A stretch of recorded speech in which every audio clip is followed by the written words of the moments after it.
Okay, so in this video, I decided to build myself a $3,000 PC, and to be honest, my bank account is bleeding. Something to know is that this PC is dedicated for content creation, 3D modeling, and of course, gaming at its finest. So for this build, I carefully picked parts to balance performance and future-proofing. So first, let's go through everything that is on the table, and then we put it all together. So without further ado, let's get this video started.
All right, so I was trying to plug everything in and I missed the fact that this CPU socket is supposed to go beneath the cooler right there. I don't know if you guys can see that right there.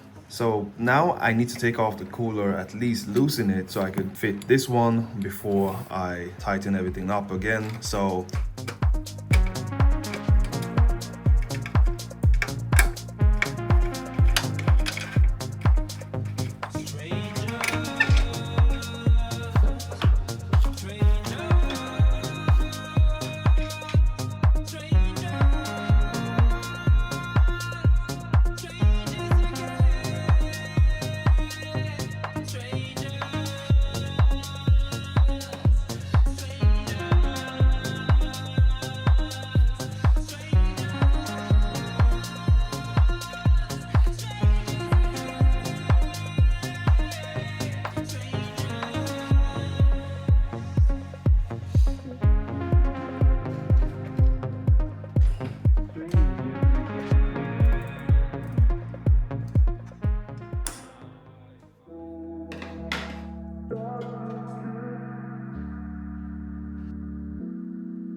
now with the Fractual North case, you do get two fans and they are 140mm fans, just so you know.